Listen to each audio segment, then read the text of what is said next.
Welcome to the Unraveled Podcast. My name's Alina. And my name is Nina. And today I wanted to talk about some things that buyers miss. So It's a combination of misconceptions that I think we have talked about, but then also if you're a first-time home buyer or maybe this is your second or third time, it still doesn't happen that much. And so most people, I think, miss out or don't think of certain things that I think would benefit them. Okay.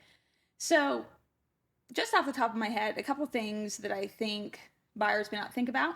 The first thing is they don't think about if they have to resell the house. How much value do they have there? So, for example, let's say somebody is buying a house and it's perfect for their needs, but it is so specific to what they need that it will limit the buyer pool when they have to turn around and resell it. Sure. Or renovations that they do while they own it that will cause it to sell for less or cause the value to go down. That, I think, is one thing. Another thing would be that some buyers are more emotional than practical when looking at houses. And I know you've experienced this. Sure. To where, let's use an example of somebody maybe who is older and they love a 2-story home, but you and I, through experience, know that, hey, in a year or two, you might not want to go up and down those stairs. Your house won't necessarily appreciate fast enough for you to sell it and make any money. Mm-hmm. You could sell it and maybe cut even, but then you go through all the cost of moving and the headache for what? Correct. What are some things that you see that buyers don't think about or maybe miss through the purchase process? I would say, and this may be a little off. I would say negotiation. They are so focused on negotiating a deal for a house instead of focusing on what they want in the house. And let me clarify what that means exactly. So I've had buyers that will find their dream home, they'll love the home, and then they'll want to offer $20,000 or $30,000 less than asking. I always prepare my clients and I say, hey, just be mindful that it may not be practical to get $20,000 to $30,000 off of asking, but be prepared. Always, when you're making an offer on a home, always be prepared to pay full price for the home. And if you can't, and if the seller's not willing to negotiate, then in your mind, you haven't lost anything. And if they do negotiate, that's great. But at least you're prepared to offer on a home that you're willing to actually pay for, because it's not always going to be the case where someone will negotiate with you. I've had buyers that will listen to my advice. Let me rephrase that. They heard my advice, but they didn't listen to it. So when they don't get the $20,000, $30,000 off asking, they're like, oh, never mind, I don't want the house anymore. We really should have never offered on that house if you weren't committed to buying it initially. So I feel like buyers lose when they do that, and they don't consider that when they're looking at homes, because some immediately are going into thinking, oh, I'm going to negotiate this price down, when realistically you should be going into it as if you can't. And then if you do, it's a bonus. Yeah.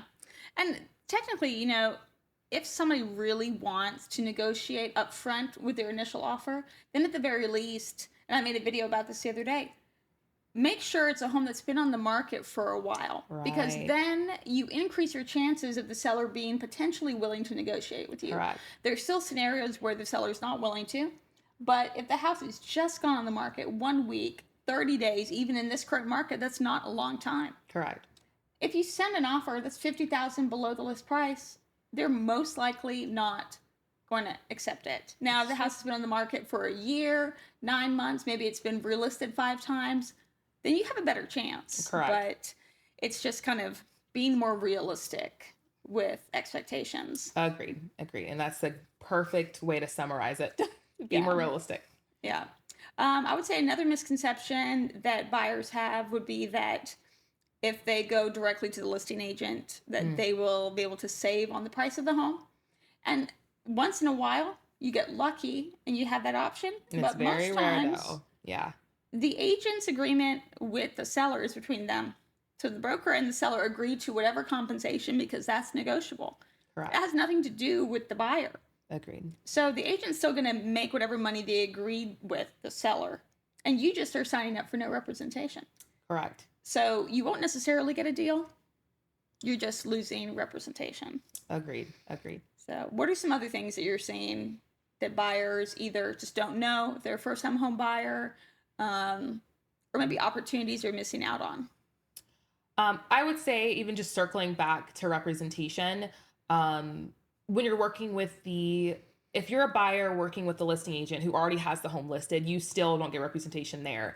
And I say that from a practical standpoint. Yes, dual agency exists, and just to clarify what dual agency is, it's when an agent says, I'm going to represent you and my seller. Yeah. And I think realistically and ethically, it's impossible to represent two people and have both of their interests, two people in the same transaction, and have both of their interests in mind. I don't think that's possible. I just don't think that's possible. And I'm sure a lot of agents may disagree or agree with that, but I just realistically do not think that's possible. So if you're looking at a house and you're like, oh, I want to go directly to a listing agent, so you can save on representation, or not realizing that you're not going to get representation because you're working with the listing agent, or if the listing agent says, I can represent you, whatever is being said, I just think it's important to understand that just because you're going to listing agent, you're truly not going to get representation. Even if you're told you are going to be getting representation, it's not possible for someone to say,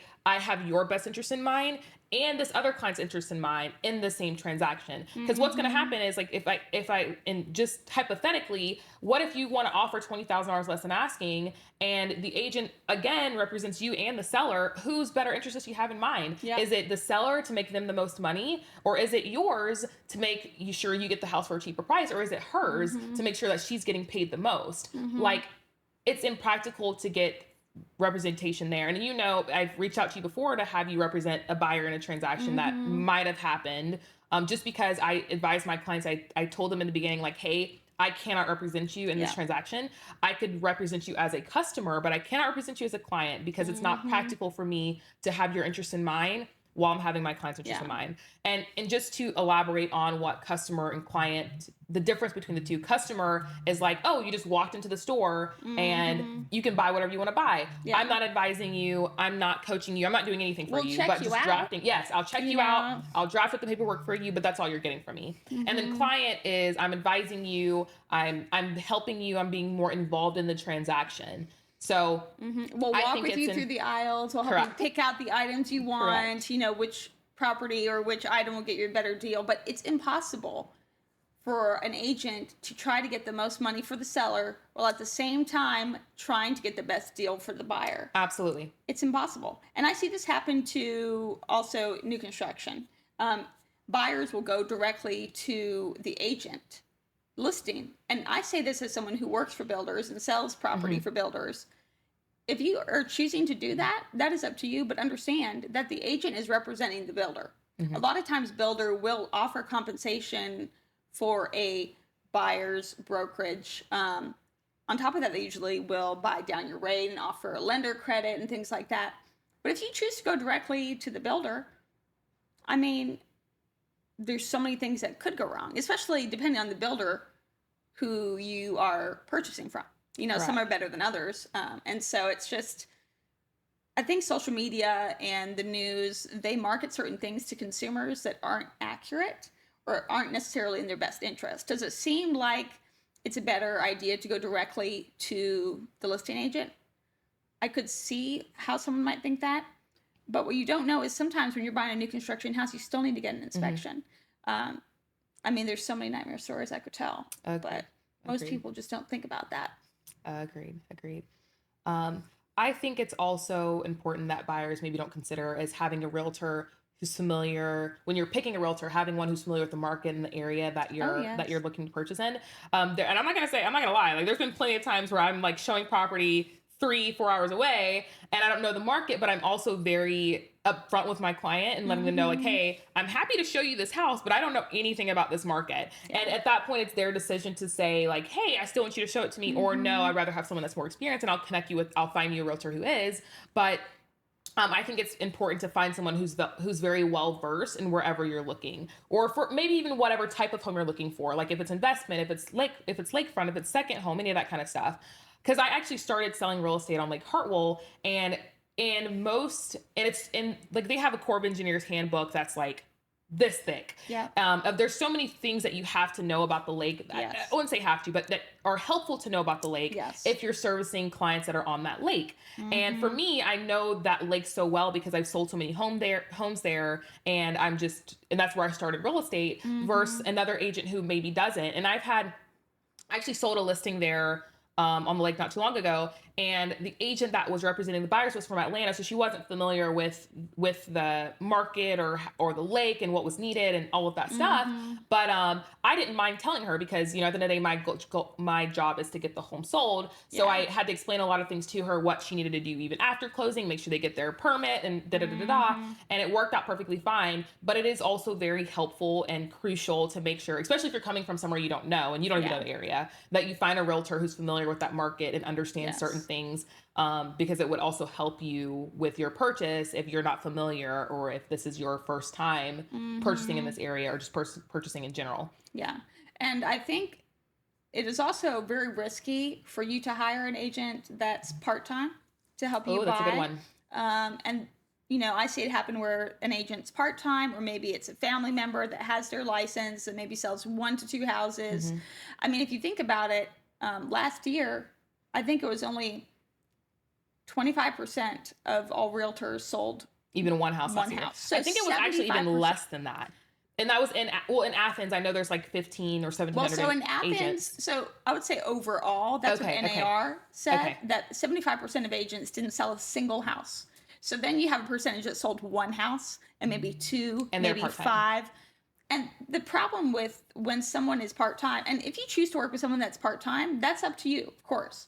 But understand that they may not be able to see all the properties as quickly as they come on the market because they're busy with another job. They might not be able to answer the phone or answer questions. What if there's a deadline to submit offers?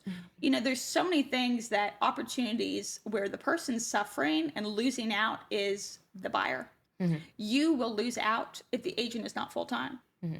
And so when you hire someone who's a family member, who's inexperienced or part-time, just know that that's what you're signing up for. As a buyer, when you're looking at an inspection report and you're trying to determine what for the seller and what the seller should fix for you, I think it's really important to not nitpick on small little things, especially if they've already negotiated the price with you. It's not nitpick on the small things, but focus on the bigger ticket items that are more important about the house. Like, does the house need a new roof? Is the HVAC falling apart? Is the ceiling falling in? Is there a plumbing issue? Like, those are the bigger items that you don't want to have to deal with when you move into the new home, that I think it's so important to try to negotiate those up front instead of having them paint the wall or fix a little piece of flooring that's missing and stuff like that. And I've seen it a lot as a listing agent, where you get an agent who's inexperienced that sends you an amendment, and it's the entire inspection report.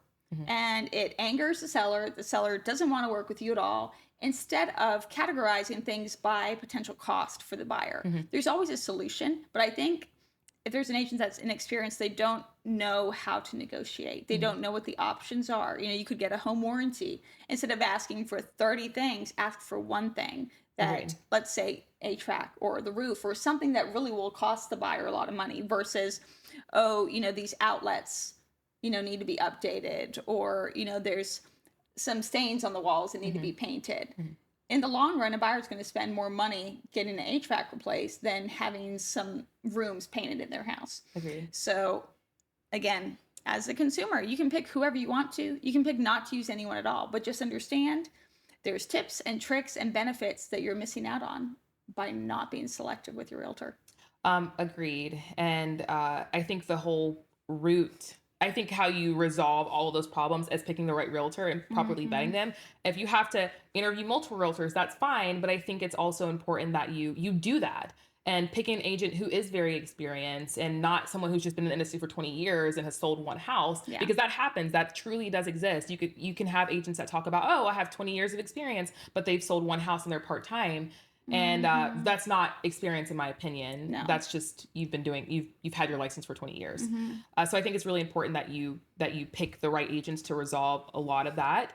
And then this will be my last one that I meant to mention earlier, is that buyers, you don't have to look at 50 houses to find the one that's for you. I'm also not showing you 50 houses. If I'm having to show you 50 houses, I didn't do my job. Right. Yeah. I remember when I've had buyers say like, oh, I'm not picking the first house I see. I need to look at several more to make sure I'm picking the right one. That's actually a myth. That's not the case. If you found the home that checks off all your boxes and you're very happy with it and you can see yourself living there, then it's probably the one for you. You don't have to see multiple houses to find the one that's for you, because you might risk losing the one that you like the most because you have this misconception that you need to look at multiple houses. That's not the case at all. When I bought my house, I looked at one house in person. I looked at multiple online. Actually, that's a lie. I looked at 2 houses in person. I looked at multiple of them online, and I was like, nope, nope, nope. Because I'm not wasting I know that there's certain things I want and I don't want. Yeah. And I know if it's not checking off most of those boxes for me, there's no need for me to go look at it. Yeah. So at the end of the day, I'm pre-vetting these houses online, and I immediately know if it's going to work for me or not from most of the characteristics about the home. Yeah. So I don't need to go look at 50 houses. Yeah. I looked at 2 and I bought the last one I saw. And I hear agents tell me all the time, oh, I've been working with this buyer for 6 months. We've looked at hundreds of homes. I'm like, excuse me? It's so important, both for as a realtor and as a buyer, we want to be respectful of everyone's time. So when we first start working together, we have a sit down and we go through the type of house you're looking for, all the specifics in great detail, so that I'm probably not going to be sending you 50 houses. I might be sending you 5, 6, maybe 7. Correct. And from those, we'll lose some will go under contract, and then we'll look at some of them, and that's probably within the range of what you're going to purchase. Agreed. If an agent doesn't take the time to go into detail with you about the type of property and why, they're not doing their job. And you're going to be wasting so much time. And there is fatigue that comes with when you look at 20, 30 houses, they all start to blend together in your brain. It's like mush. Correct. So slowing down, actually, and taking the time to categorize and clarify what you want with that agent is important. And it's not that the agent is not doing their job if they're able to find you the house in the first, second, or third try. Right. It actually is the opposite. It means they are doing their job. It means they're up to date with what's on the market and which houses actually fit what you're looking for. And just having a realtor that's going to be honest with you as well. I've had plenty of buyers that have wanted to look at homes and I'm like, hey, this doesn't align with what you initially told me. And here is why. And then they still want to see it. So I'm like, okay, let's see it. Let's go look at it. And then they're like, okay, you were right. Yeah. And I don't say that because I care about being right. I say that because I don't want to waste your time or my time showing you a home that I know isn't going to align with what you told me you wanted. Yeah, exactly. So I think that's the end for this episode, which I really enjoyed talking about. I surely hope that it helps you as buyers and sellers out there kind of help make decisions when you're either purchasing or selling your home. Yeah. Well, thank you for joining us. We release a new episode every Wednesday. You can listen to us wherever you listen to podcasts and connect with us on social media. Thanks for watching.